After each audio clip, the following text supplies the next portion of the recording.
Sa tuwing magluluto raw ng tinolang manok ang 62 anyos na si Nanay Antonia, lagi raw niya itong nilalagyan ng sariwang dahon ng tanglad o lemongrass. Bukod daw kasi sa nakapagpapabango ito ng kanyang lutuin, pantanggal lang sa rin daw ito ng manok. Sarap! Kakain na tayo, mga apo!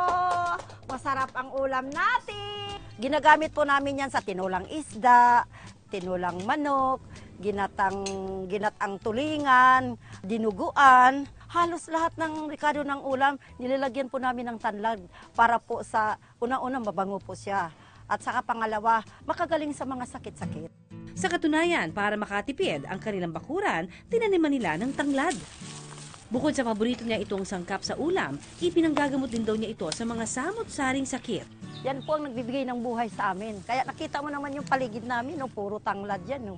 Anoong bata pa ako, yung tatay ko, talagang mahilig din sa tanglad. Doon po ako natuto sa tatay ko. Na yun ang ginagamit. Ang mga dahon daw ng tanglad, ginagawa niyang lemongrass tea. Pagkatapos niyang hugasan ang mga bagong pitas na dahon, bibilutin niya ang mga ito na parang paa ng manok at saka papakuluan sa tubig. Ang susunod nating gagawin, papaano gumawa ng lemongrass tea. Tiyak magugustuhan nyo. Ito yung ating mga sangkap. Tubig, tanglad, luya, at honey. My love, so sweet. Pakuluan ang mga dahon ng tanglad sa tubig. Sunod na ilagay ang hiniwang luya na may anti-inflammatory effect naman syempre.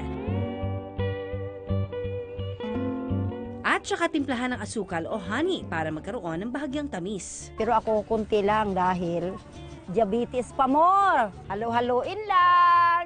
Ang dahon ng tanglad kapag ginagawang tsaa, nakatutulong daw para mapabuti ang kanyang panunaw. May antiseptic compound kasi ito na epektibong lumalaban sa bakterya. Epektibo rin daw ito para mabawasan ang bad cholesterol sa ating katawan.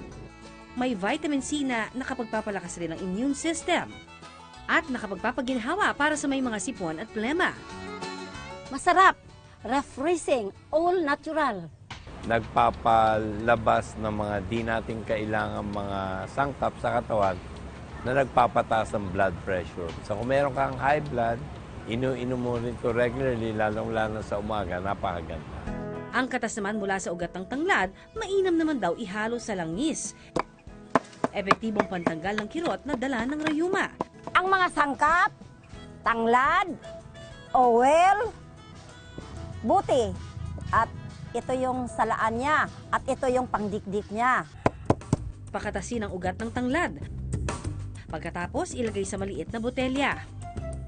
Haluan ang sariwang langis ng niyog o kahit na anong langis na hiyang sa inyong balat. At saka ipahid sa apektadong bahagi ng katawan. Bukod sa nakaka-soothe at nakaka-relax ang mabangong amoy nito, pinapakalma rin nito ang ating muscles, lalo na sa spasms o sprain. Pag pinakuluan mo sa langis ng nyog, yung nilatik, yun napakagandang liniment yun. Sa ating katawan, sa masarap ang pakiramdam, siyempre lalo kung minamasahe o hinihilot, mas maganda. Kung nagtitipid din sa pagbili ng mouthwash, alam nyo bang ang tanglad kapag pinakuluan sa tubig, pwedeng-pwede ring ipangmumog o ispray sa bibig for fresh breath. Pakuluan lang ang binilot na dahon ng tanglad sa tubig.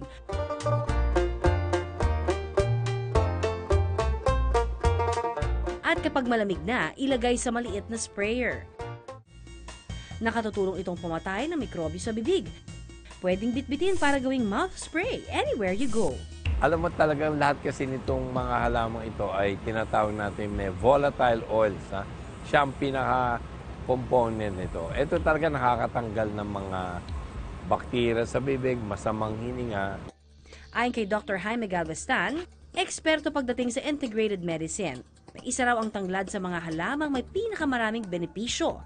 Hinihikayat ko rin sana ang ating Department of Agriculture na talagang ipalaganap ang pagtanim ng tanglad sa lahat ng lugar sa Pilipinas.